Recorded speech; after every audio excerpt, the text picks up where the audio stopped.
Hello to the leathers of occult.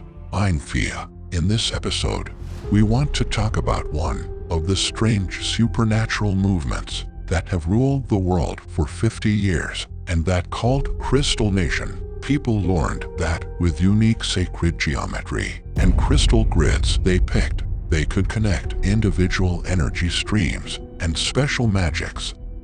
When you put some crystals together and form a sacred geometry with your master's permission, it's like you're connecting your modem to the energy flow of the universe and relating to a specific magic with a specific IP. These coordinates and these particular address can be very positive or very negative. Many people come to me, pseudo-masters who have set up magic with false geometry, with spells that are experimental and without any master or guardian, and by trial and error, they have connected to a very dangerous demonic cult or Wicca and have stolen its energy, and now they are emptying his life as a victim, his reputation, his wealth, his love, and his health.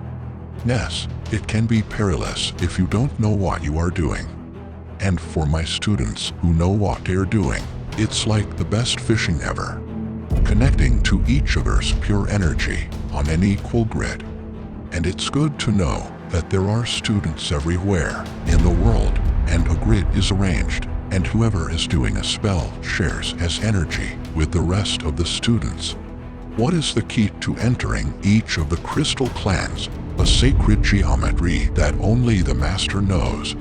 A master who controls that entire tribe instructs his students what geometries to use and gives this entry key to those he likes to invite to his tribe. And if 100 people a day are doing financial magic, 100 times the energy of blessing and sustenance is spread among all those who use this geometry and this grid. It means you have connected your battery to a considerable current that sends you sustenance. The supply of magical energy in all the chakras can be through supernatural beings, or it can be from the direct permission of the masters in the enchanted objects that they give to people, or it can be from energy alignment and a large number of alpha and psychic and even beta people who at the same time they do something together. Like religions, which uses earth demons. The demon is the authority of an area, and the state harvests its energy.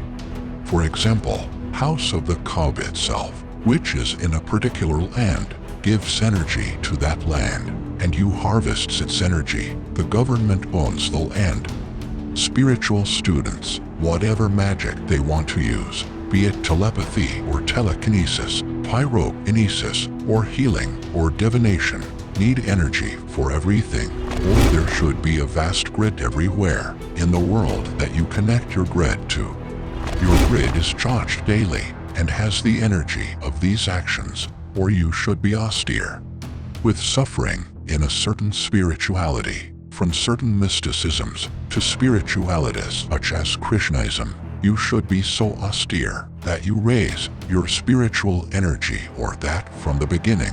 Find a master who gives you a ring or a particular crystal which either contains a twin demon or special demon, or the master's permission with which you can perform magical actions. Many people also have several specific demons for a brief period, which is very difficult to maintain and requires austerity and ritual, such as 10,000 mentions of Hallelujah per day. A demon is summoned after 40 days, and if you say this mention 9,900 times instead of 10,000 times one day, that is sufficient to lose the demon. Whether these demons are positive or negative, they take the maximum benefit they can from you, and they give you the minimum possible, and they are always human, is the loser in this deal. That is why a human should support a human. When we connect to an energy alignment, if you want to do one magical ritual per month, when you are connecting to 30 people who are aligned with you, do one ritual per month, as if you have done the ritual every day of the month. From this, You benefit from energy alignment in this large grid. This is one of the things I've been trying to do for years. I have my powerful crystal plan all over the world. I have grids that are the only static grids in the world, and I choose people very selectively. And I enter them to my tribes. And in terms of energy, I must know that they do not follow the path of the dark side and are true lovers of spiritual sciences.